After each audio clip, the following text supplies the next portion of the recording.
Hello everyone, मैं वर्षा आपके अपने यूट्यूब चैनल वर्षा एजुकेशन पॉइंट पे स्वागत करती हूँ। दोस्तों, कैसे हैं आप सब? आशा करते हैं स्वस्थ होंगे, अच्छे होंगे। आपकी स्टडी भी बहुत अच्छी चल रही होगी। दोस्तों, हम लोग जैसा कि हिंदी साहित्य के इतिहास के अंतर्गत अपने रीतिकाल टॉपिक को पढ़ रहे थे।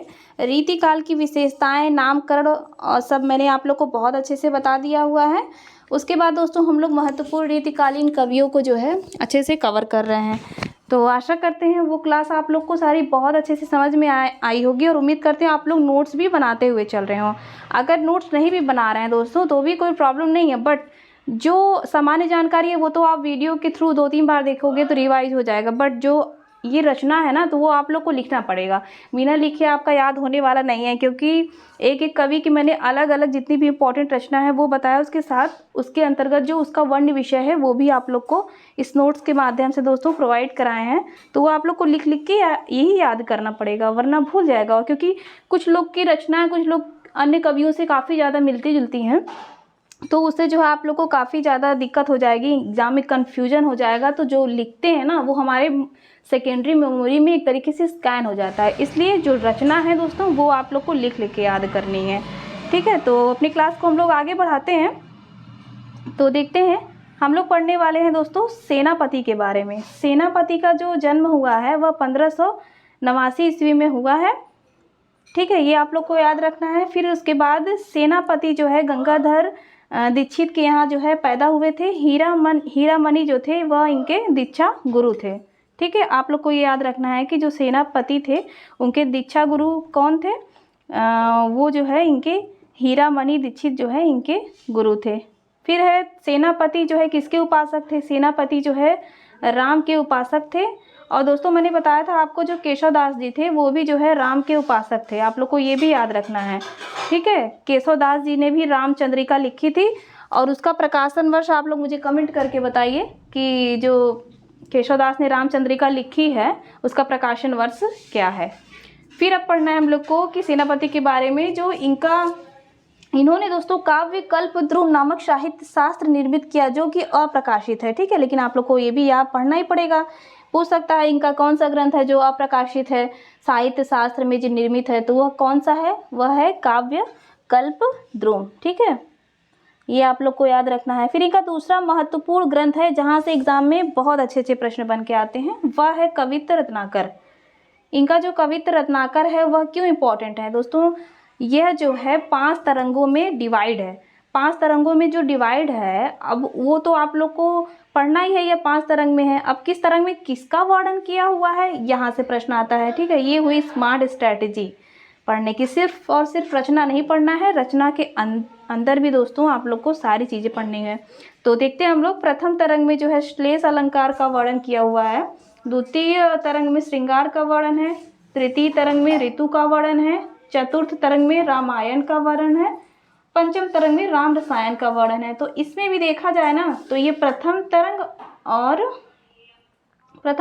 जो ये तृतीय तरंग है वो कई बार पूछा है कि सेनापति की जो रचना कवित्त रत्नाकर है किस तरंग में ऋतु का वर्णन है। तो दोस्तों आप लोग को इसीलिए मैंने बताया कि सारी चीज़ें पढ़नी है।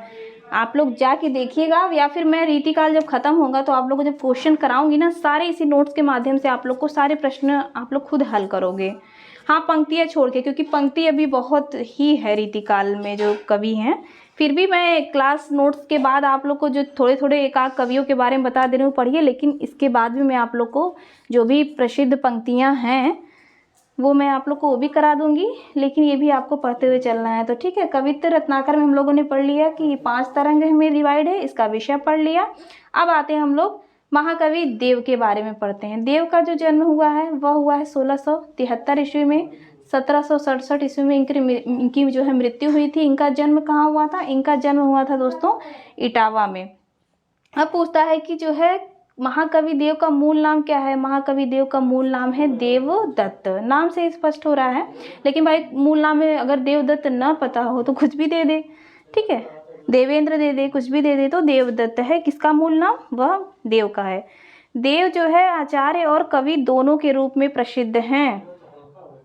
देखिए, ये सब आप लोग को पढ़ना है। जैसे कि मैंने बताया था आप लोगों को कि जो वो थे केशव दास जो है अलंकारवादी थे।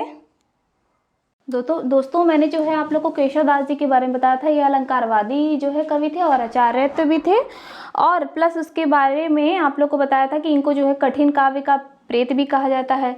हाँ, तो ये सब आप लोग को याद रखना है। तो देखिए अब देव के बारे में क्या हम लोगों ने पढ़ा कि जो देव हैं वह जो है आचार्य और कवि दोनों के रूप में प्रसिद्ध हैं। ठीक है, ये आप लोग को याद रखना है। फिर है कि देव जो है हित हरिवंश के अनन्य संप्रदाय में दीक्षित थे। ठीक है, देव जो है किस संप्रदाय में दीक्षित थे, तो हित हरिवंश के अनन्य संप्रदाय में दीक्षित थे। अब इनके आश्रयदाता के बारे में पढ़ते हैं। जैसा कि हम लोग रीतिकालीन कवियों में जो है हम लोग जो भी महत्वपूर्ण कवि हैं उनके आश्रयदाताओं के बारे में भी पढ़ना है। तो पहला है ये आजम शाह, भवानी दत्त वैश्य, कुशल सिंह, सेठ भोगीलाल, उद्योत सिंह और अली अकबर खां। ठीक है, फिर दोस्तों आते हम लोग पढ़ते हैं कि देव ने काव्य शास्त्रीय विवेचन भी किया है। विवेचन में उन्होंने क्या किया है, उन्होंने दोस्तों जो छल नामक 34वें संचारी भाव की स्थापना की है। मोस्ट इम्पॉर्टेंट पॉइंट है, देव ने जो है दोस्तों महाकवि देव ने छल नामक 34वें संचारी भाव की स्थापना की है। अब इनके आते हम लोग महत्वपूर्ण रचना पढ़ते हैं। इनकी बहुत ही देव की दोस्तों कुल 14 रचनाएं हैं। ठीक है, हाँ बिल्कुल कुल 14 रचनाएं हैं। 14 रचनाएं भाई 14 इम्पोर्टेंट है।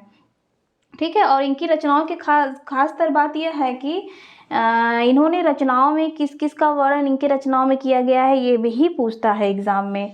इतना ज़्यादा इनका रचना है 14, साथ में ये भी पूछता है। तो देखते हैं हम लोग। भाव विलास 1600 जो है 89 ईस्वी में हुआ था इनका जो है ये प्रकाशित रचना। इसमें जो है रस एवं नायक नायिका के भेद का वर्णन है। फिर है अगला रचना कुशल विलास, नाम से स्पष्ट है कुशल सिंह के नाम पर आधारित है। जाति विलास देव का ही है, विभिन्न जातियों एवं प्रांतों की स्त्रियों का वर्णन है। फिर है इनका अष्टयाम, अष्टयाम में 8 पहरों में नायक नायिका के बीच के विलास का वर्णन है। ठीक, अब इनकी और भी रचनाएं हैं दोस्तों, जैसे कि मैंने बताया था कि इनकी जो है 14 रचनाएं हैं। ठीक है, तो आप लोग एकदम आराम से पढ़िए। प्रेमचंद्रिका किसका है, देव का है। इसमें उद्योत सिंह को समर्पित यह रचना है। फिर रस विलास, भाव विलास, रस विलास इन्हीं का है। देखिए रस विलास में राजा मोतीलाल को समर्पित रचना है। और मैंने बताया था कि भाव विलास में जो है नायक नायिकाओं के भेद का वर्णन है। फिर है राग रत्नाकर, राग रत्नाकर जो है इसमें दोस्तों किसका वर्णन है, राग रागनियों के स्वरूप का वर्णन किया गया है। फिर देव शतक है, देव शतक में अध्यात्म संबंधी ग्रंथ है। फिर अगला है रचना देवचरित, इसमें जो है कृष्ण के जीवन से संबंधित एक तरीके से प्रबंध काव्य है। फिर है शब्द रसायन, शब्द रसायन या काव्य रसायन कहिए। ठीक है, ये भी बहुत इनके इम्पोर्टेंट रचना है। इसमें शब्द शक्ति रसादि का वर्णन है। फिर अगला है सुजान विनोद। फिर है प्रेम तरंग, देव माया प्रपंच, ये भी मोस्ट इम्पॉर्टेंट इनकी रचना है। क्यों है, क्योंकि यह संस्कृत नाटक प्रबोध चंद्रोदय का पद्यानुवाद है। आप लोग को ये भी याद रखना है। फिर है देव शतक, देव शतक में अध्यात्म संबंधी ग्रंथ है। फिर अगला है प्रेम तरंग, प्रेम तरंग में प्रेम का वर्णन है। अब हम लोग आ जाते हैं कि मोस्ट इम्पोर्टेंट रचना से, जिसमें दोस्तों 2 पॉइंट है। सुख सागर तरंग। ठीक है, सुख सागर तरंग यह जो है अनेक ग्रंथों से लिए हुए कवित्व सवैया का जो है संग्रह है। सुख सागर तरंग का जो संपादन है मिश्र बंधुओं के जो पिता जो थे वो बाल दत्त मिश्र ने 1897 ईस्वी में किए थे। देखिए आप लोग को ये पॉइंट बिल्कुल ही याद करना पड़ेगा। ठीक है, मिश्र बंधुओं के पिता जो बाल दत्त थे उन्होंने सुख सागर तरंग का संपादन किया। कब किया, 1897 ईस्वी में। ओके, फिर अब डॉक्टर नगेंद्र ने भी सुख सागर तरंग के बारे में जो है कुछ कहा है। वह क्या कहा है कि नायिका भेद का विश्वकोश है। ठीक है, किसने माना है सुख सागर तरंग को, नायिका भेद का विश्वकोश डॉक्टर नगेंद्र ने माना है। फिर हम लोग आते हैं अपने लास्ट कवियों के बारे में पढ़ेंगे, पद्माकर के बारे में। पद्माकर का जो जन्म है वह है 1753 ईस्वी में हुआ था। 1833 में इनकी मृत्यु हुई थी। इनका जो जन्म स्थान है वह हुआ था बांदा में। इनके पिता जो है मोहनलाल भट्ट हैं, वंश का नाम इनका कविश्वर है। ठीक है, लेकिन दोस्तों आप लोग देख रहे होंगे कि जो ये पद्माकर हैं उनके वंश का नाम कविश्वर पड़ गया था। होता क्या था दोस्तों, उस समय जो पद्माकर थे ना, पद्माकर जो है प्रतिभा संपन्न जन्मजात ही थे। मतलब उनके अंतर्गत कूट जो है इतने मल्टी टैलेंटेड थे क्योंकि पूरे परिवार का जो वातावरण था ना वो भी जो है पूरा एकदम कवितामय ही था। ठीक है, तो इनके साथ जो है इनके जो है पिता जो थे उनके साथ साथ परिवार के अन्य लोग भी सब वही थे, एकदम कवि ही एकदम पूरा, इसलिए इनके वंश का नाम है जो है पड़ गया था कविश्वर। ठीक है, तो ये जो है जो पद्माकर थे 9 वर्ष की ही उम्र में कविता लिखने लगे थे। तो ये जो है बचपन से ही काफ़ी ज़्यादा टैलेंटेड थे, प्रतिभा संपन्न थे, जन्मजात जात से ही इनका पूरा परिवार ही जो है कवि तो था, इसीलिए इनके वंश का नाम भी पड़ गया कविश्वर। कहा जाता है कि जब वे चलते थे तब राजाओं की तरह उनका जुलूस चलता था और जुलूस में जो है गणिकाएँ भी रहती थी। ठीक है, तो ये आप लोग को याद रखना है। और इनके आश्रयदाता तो इनके कई हैं, लेकिन यही 2 ही का नाम आप लोग को याद रखना है, प्रताप सिंह और जगत सिंह के बारे में। अब आते हैं इनकी प्रसिद्ध रचना पे। तो इनकी जो है पद्माकर की जो रचना है प्रसिद्ध, वह कौन कौन सी है दोस्तों? पहली रचना है जग द्विनोद। ठीक है, इसमें 6 प्रकरण है या 6 जो है प्रकाश है, 731 इसमें छंद है, रस निरूपक रीति ग्रंथ है। फिर अगला है प्रबोध 50 वैराग्य निरूपण ग्रंथ है, और है फिर कली 25 जिसमें कलयुग का वर्णन है। फिर मोस्ट इम्पॉर्टेंट इनकी रचना है हिम्मत बहादुर विरुदावली जिसमें 211 छंद प्रबंध काव्य है। पद्माभरण किसका है? पद्माकर का ये जो है अलंकार निरूपण ग्रंथ है। फिर अगला कि राम रसायन जो ग्रंथ है वह वाल्मीकि के रामायण का जो है छायानुवाद है। फिर है अगला कि भाषा हितोपदेश। ठीक है, फिर अगला है गंगा लहरी, यह भी मोस्ट इम्पॉर्टेंट है, इसमें गंगा नदी के महात्म्य का वर्णन है। यह जो है दोस्तों संस्कृत कवि जगन्नाथ कृत गंगा लहरी का पद्यानुवाद है। ठीक है, आप लोग ये जो है याद रखिएगा। फिर अगला जो है पॉइंट है दोस्तों, ये जो पद्माकर जी थे इन्होंने होली फाग और त्योहारों का वर्णन पूरी तल्लीनता के साथ किया है। तो पूछ सकता है कि जो है कि रीतिकाल के वो कौन से कवि है जिन्होंने जो है होली फाग और त्योहारों का वर्णन किया है? तो आप लोग को बताना है पद्माकर, ये पूछ भी चुका है। ठीक है, तो दोस्तों अब हम लोग जैसा कि आज किनको किनको पढ़ लिया, सेनापति को पढ़ लिया, देव को पढ़ लिया और पद्माकर को। ठीक है, तो दोस्तों लगभग जितनी सारी फैक्ट थे वो भी मैंने आप लोग को बता दिया है। एकदम गारंटी है दोस्तों, गारंटी है कि एक भी प्रश्न बाहर नहीं जाएगा। ठीक है, तो अब हम लोग पढ़ते हैं कि देव की जो ये प्रमुख पंक्तियां हैं। ठीक है, तो देखते हैं पहली पंक्ति क्या है कि अपनी अपनी रीति के काव्य और रीति, अपनी अपनी रीति के काव्य और कवि रीति। फिर है अगला कि भाषा संस्कृत देखी महाकवि पंथ, ये मोस्ट इम्पॉर्टेंट इनकी पंक्ति है। ठीक है, मोस्ट इम्पॉर्टेंट है कि अभिधा उत्तम काव्य है मध्य लक्षणा लीन, अधम व्यंजना रस बिरस उलटी कहत नवीन। फिर है अगला कि पर रस चाहे पर किया तजे आपू गुणगोद, प्रेमहीन प्रिय वैश्या है श्रृंगारा भास। फिर अगला है कि दधी धृत मधु पायस तजी वायसु चाम चबात, सासन ही में समीर गयो अरु आसनु ही सब नीर गयो ढरी। फिर अगला है कि बेगी ही बूढ़ी गई पंखियाँ अखियाँ मधु की मखियाँ भई मेरी, सांवरे लाल को रूप मैं नैनन को कजरा करी राखियों, प्रेम तो कहत ठाकुर न ऐठो सुन बैठो गाड़ी गहिरे तो पैठो प्रेम सर में, साथ में रखियो नाथ उन्हें हम हाथ में चाहत चार चूड़िए, रावरो रूप भरियो अखियान भरियो सु भरियो उनरियो सु दरियो परें।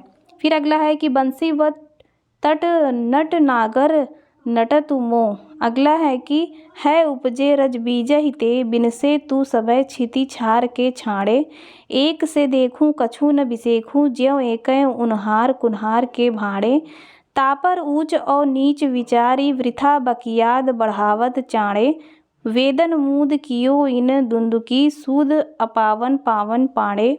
फिर अगला है कि पारावार पूरन अपार पार ब्रह्म रास जसूदा के कोरे एक बार ही कुरे परी। अगला है कि बड़े बड़े नैन सो आंसू भरी भरी ढरी गोरो गोरो मुख आज ओरो सो विलानो जात। तो दोस्तों इस प्रकार से आज की क्लास मैं यहीं समाप्त करती हूँ। आशा करती हूँ आप लोग को क्लासेस बहुत अच्छी लगी होंगी। दोस्तों थोड़ा भी अच्छी लगी होंगी तो आप लोग लाइक ज़रूर कर दीजिएगा। तो ठीक है, और इस प्रकार से दोस्तों हम लोग लगभग 70% रीतिकाल को कवर कर चुके हैं, 30% और है, उसके बाद रीतिकाल दोस्तों समाप्त हो जाएगा। फिर हम लोग एक बहुत ही अच्छे टॉपिक, जैसा कि आप लोग जानते हैं, उसके बाद आधुनिक काल आएगा। ठीक है, आधुनिक काल बहुत ही इम्पोर्टेंट है, बहुत ही ज़्यादा। 35 से 40 प्रश्न सिर्फ आधुनिक काल से आते हैं। ठीक है, और बहुत मज़ेदार भी टॉपिक है, हमको तो बहुत मज़ा आता है आधुनिक काल पढ़ने में। तो ठीक है, आज की क्लास यहीं समाप्त करते हैं दोस्तों। अच्छे से पढ़ाई करिए, तब तक के लिए धन्यवाद।